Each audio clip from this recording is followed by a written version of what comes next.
And welcome to a new Kicad tutorial, Design an Inductor Footprint, Kicad tutorial 1.8.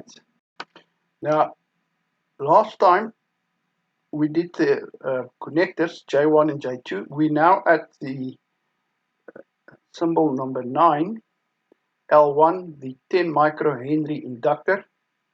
And just to show you again, because we have selected the inductor, it turns red in the schema. This is the circuit in LTspice, and this is L1, the 10 microhenry inductor. If we run the simulation, then we see the following.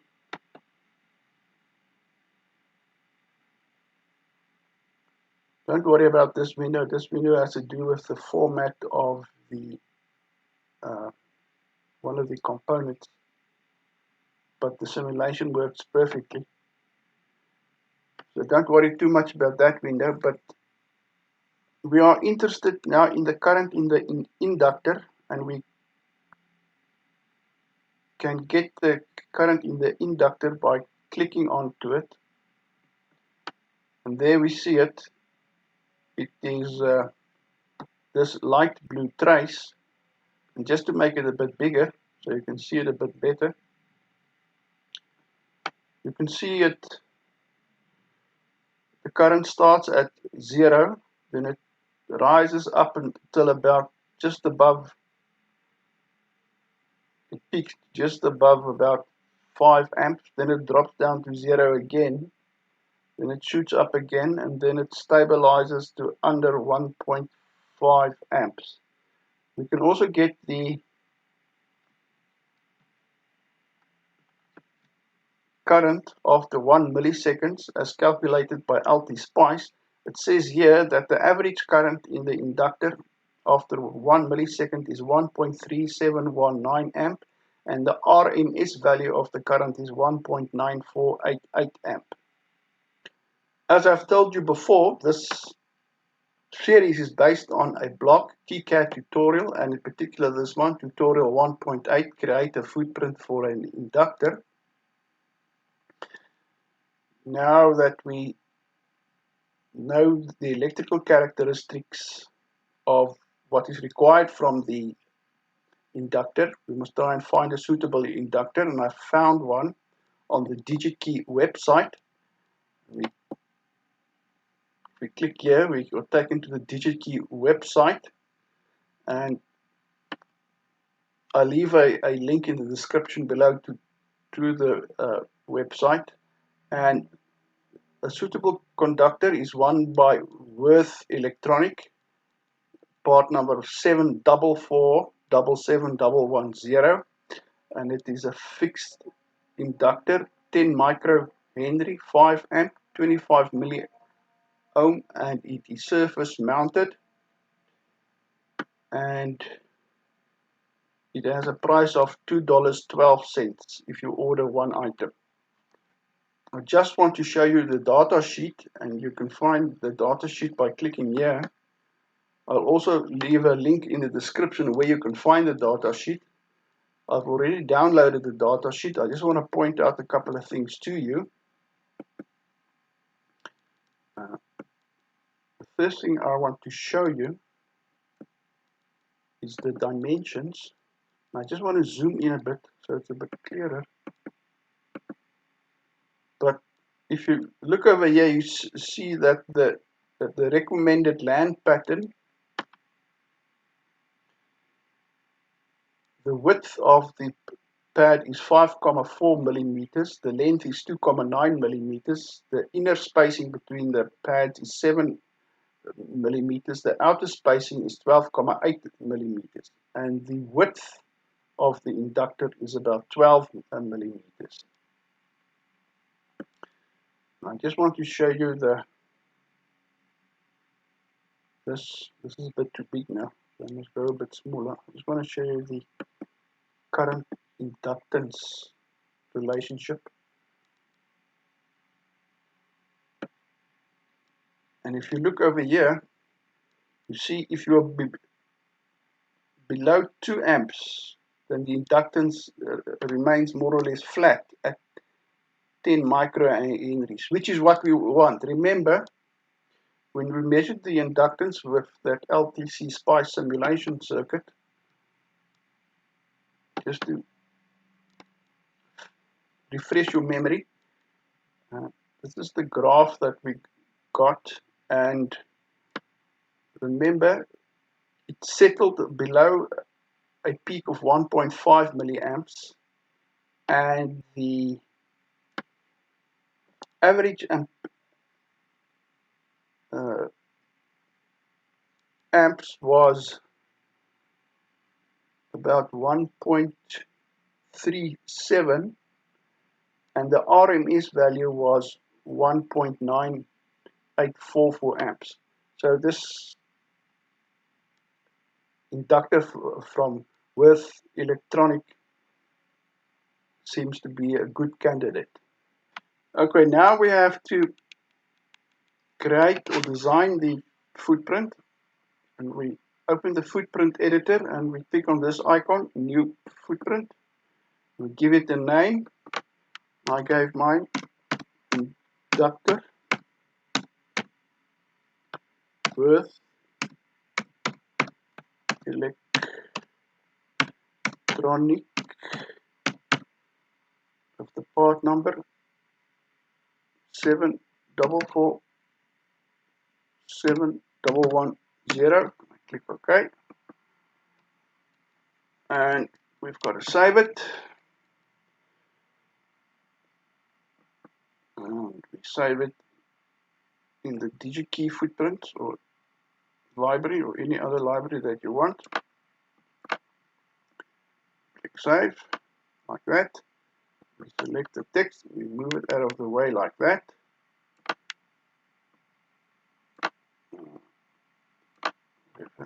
Come on, move.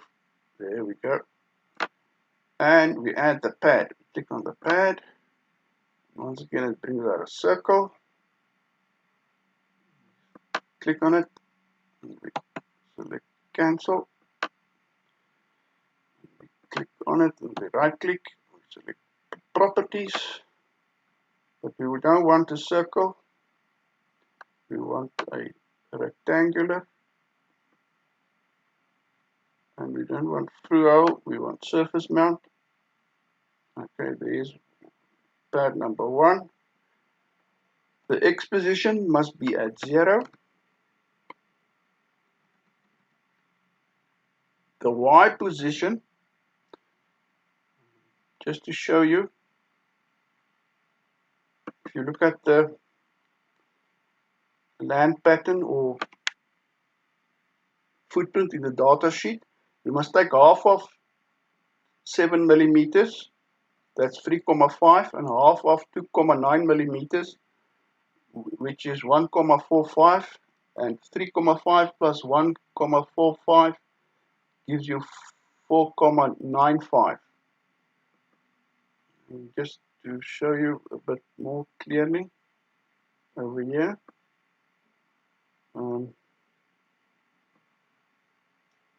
Yeah, we take half of 7 millimeters and we take half of 2,9 millimeters, that's 3,5 millimeters, and 1,45 millimeters gives you 4,95 millimeters. That's the distance in the Y direction. So over here it must be minus 4,95 millimeters. Okay, the width must be 5,4 millimeters in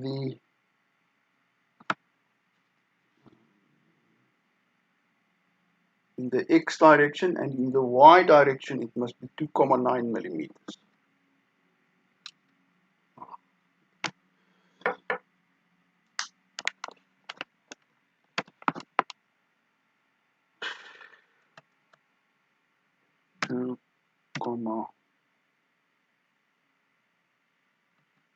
9 millimeters. That's it.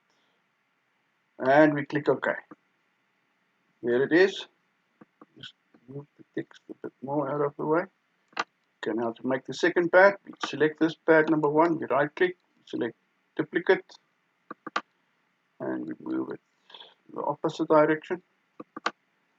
We right click on it, we select properties, and the pad number, we make it number 2, and it must be in the X direction, must be on 0, and remember it must now be in the plus Y direction, so it must be 4,95 millimeters, and the width, the X direction, 5,4 millimeters, and in the Y direction, 2,9 millimeters, and we click OK.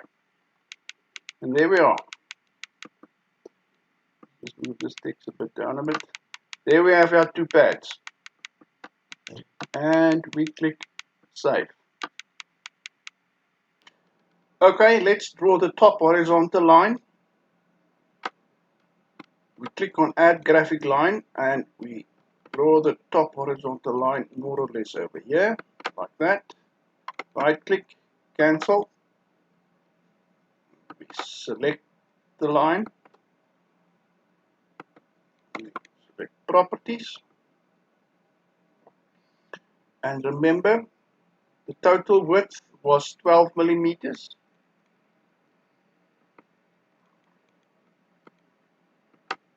Just want to show you quickly.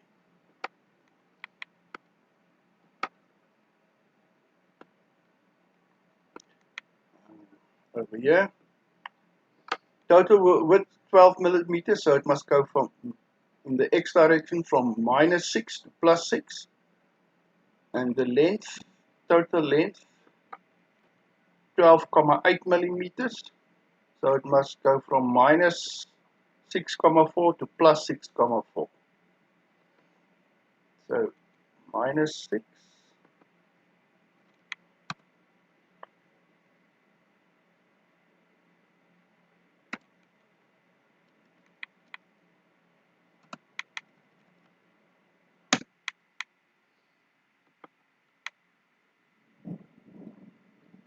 -6,4, start point Y, end point X must be +6,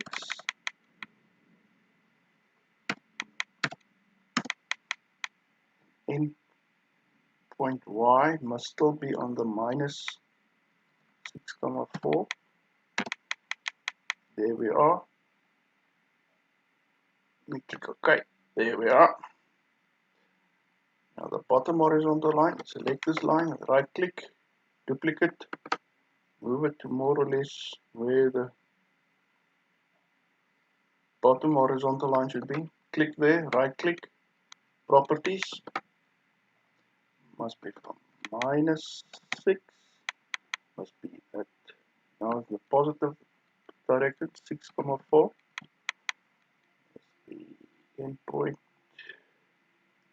+6,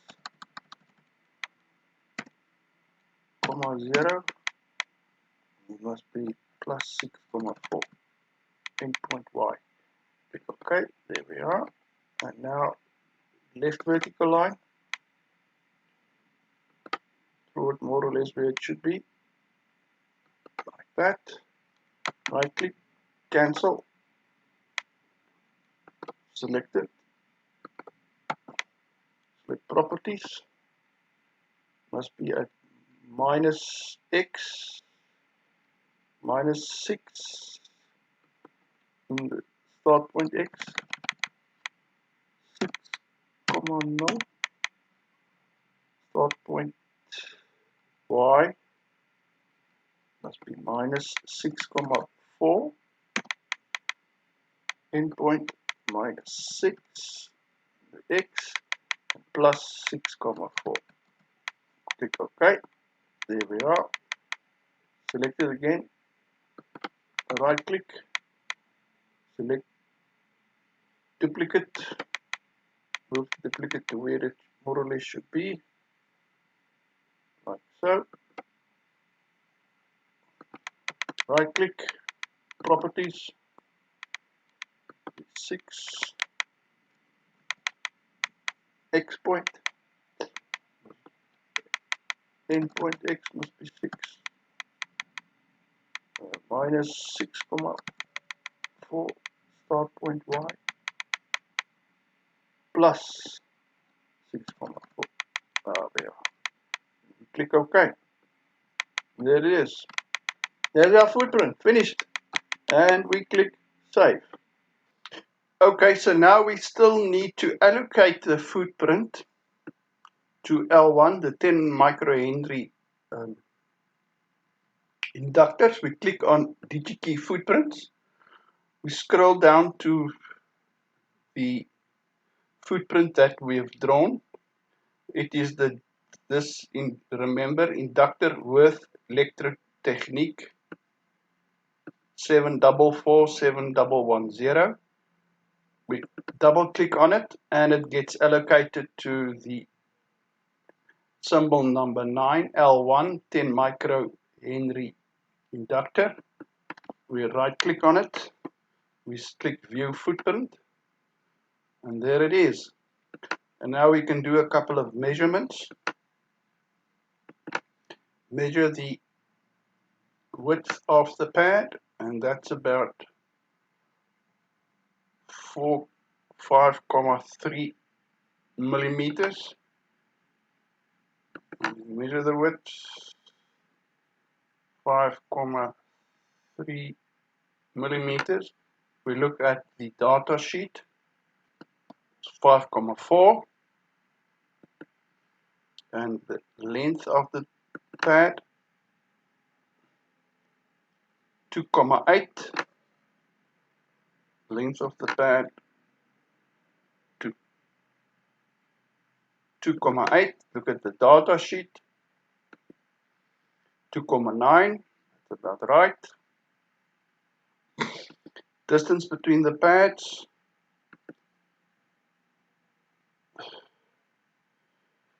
6.9, 7.01.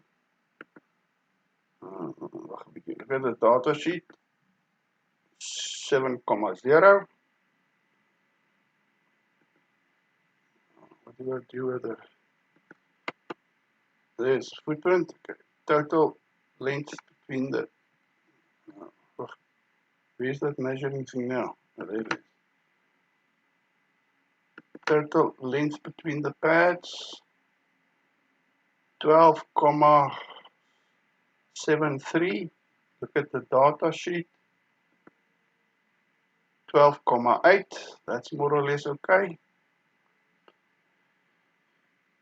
And let's look at the width of the data sheet, or rather of the pad. It's about 12.1, 12.03. Look at the data sheet,